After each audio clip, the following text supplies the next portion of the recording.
Hey, what's up, guys? It's Craig Syracusa, Walk in Faith. Happy Wednesday. It is September 9th. If you want to follow along, meditation. King David went in and sat before the Lord and prayed, and that's Samuel. Today, notice the phrase, David sat before the Lord. This signifies that David was meditating, focusing on the Father's ways and character, and it made sense for him to do so. As a man after God's own heart, David wanted to know the Lord's will for his life. And to a large extent, God revealed it to him as David persistently meditated before him, and he blessed David greatly.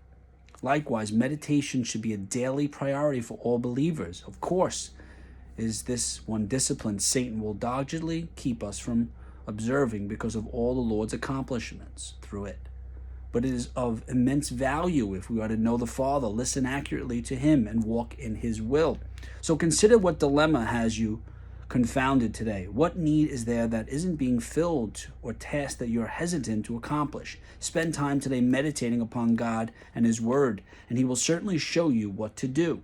Lord, help me make time with you, my first priority of each day, and keep my mind fixed on all you teach me. Amen. In his presence, focus on him. So we talk about this a lot, is about meditating, about praying, but it says here it's a daily basis. It's something you have to do every day.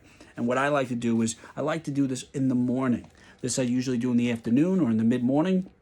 I pray at nighttime, and in the morning when I first wake up, one of the first things I do is I listen to different daily devotionals, podcasts, stuff like that, anything to get me in line and to meditate on God's word. I don't let the world and I don't let the day control me. So what I would say to you, I know now this is the time where people, I'm so busy, school's starting, I go, all these excuses, that's great. And then you get so overwhelmed, and then you're filled with stress and anxiety, because what the problem is, you don't meditate on the word and you don't build a relationship with Christ. So I want you to do that today, or actually tomorrow morning. When you wake up, the first thing I want you to do, prepare it ahead of time, is find a scripture, just read it, reflect on it, and just meditate on what God is saying to your spirit.